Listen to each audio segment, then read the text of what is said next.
Hello, I'm Finola Burke from Research as a Service and welcome to our 2022 Outlook series. Today we're focusing on Shekel Brainweigh, ASX ticker SBW. And joining us is Nir Lesham, the CEO of Shekel Scales, and my colleague John Burgess. Thank you both for joining. And John, I'm going to pass to you to ask the first question. Thanks, Finola. Nir, you've made a few announcements recently which show the growth, FY21 growth of 23% revenue and a record revenue number of US dollar 22.6 mil, which is a great result. And I don't want to underplay that result, but in the same announcements, you've also mentioned you expect growth in calendar year 22. So I guess my first question is, what gives you the confidence, and what are the factors driving that growth, both in 21 and into 22? Thank you, John and Finola. And this is correct, John. So just to emphasize on last year's results, so for me, the real achievement on top of the impressive growth rate we delivered is the fact that the growth is really across all businesses and geographies in 21. Plus, we were able to be very successful in leverage the top line sales growth all the way down to the EBITDA. So Shekel delivered two-digit growth in each of our business segments: the medical, the traditional retail, retail innovation, and the local market. And this gives me a great confidence that our business is stable and well-positioned to additional growth path in 2022. And looking forward on 2022, our confidence to continue the growth is really lean on three items. The first one is a strong backlog of our open orders in the legacy business, which is derived mainly from our new significant customers we've been working closely within 2021 to develop a product based on their needs. The second one is the continued strengths of the local healthcare and retail market. And the third one is the solid several successful smart store pilots and the App Smart Vending launch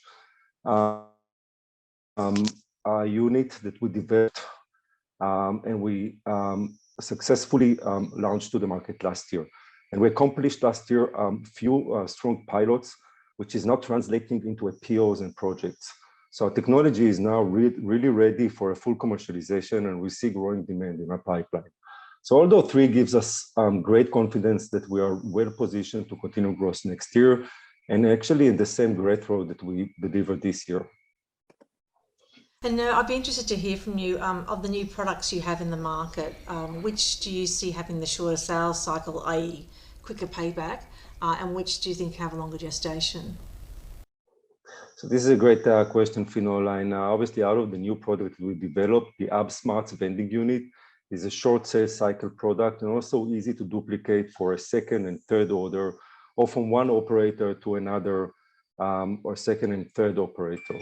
This is also well representing our philosophy and how we build our penetration to the market. The app's footprints in 2022 will be significant, improving our product awareness of technology, while the Smart Shop application would follow up quickly. The Smart Shop application by nature is more project-oriented, and each project is slightly different and dependable on a few variables. For example, what is the geometry and the space of the shop? Is it what configuration is it? Is it a multi or a single shopper? Is it an hybrid or fully autonomous, and etc. So eventually we see greatest potential in the Smart Shop market, but the way they go through the smart vending market, and both markets will enjoy and benefits our great technology. Just to clarify, we are looking on both in parallel, but I will say that I think we will see more sales from vending market first, and then the Smart Shops will catch up pretty rapidly, I think, in 2022 already. But the way they go through the apps units. And Nir, in terms of profitability, now obviously, well, from what we can assess, the core Scales business is profitable at the EBIT line, but the R&D investment in the new retail innovation division is the reason why the business reports an operating loss. And you've spent about $4 to $5 million US per annum over the last 3 years on R&D, both at the P&L line and capitalized. So for that division to reach, say, a break even or profitability, what do you think needs to happen? What are the key milestones we should look for? Well, it's a very simple, straightforward for me, John, because actually the new technology product line is very profitable on a product level and accretive to our overall Shekel portfolio margin. So we initially designed the new product line to be a growth margin engine to our overall P&L in Shekel. Our challenge is to deliver the top line sales to cover the investment in the R&D front, as you were saying. With the sales plan for 2022 altogether, and for this specific product line, we should be very close to move back to profitability on our overall P&L. So we still have way to go on our apps and the smart shops application in terms of cost reduction, and we can gain more margin. But we really need to first hit the top line sales target to get the entire P&L of Shekel back to profitability. But I mean, I'm very optimistic about it because, as I said, we initially designed those product line to be a growth margin for Shekel. So it's really up to be able to hit the top line. And as we proved last year successfully within this specific technology that we're capable to drive sales into the marketplace, I'm optimistic we will hit the number this year. And this is really our plan to drive the margin all the way up and leverage down to the EBITDA.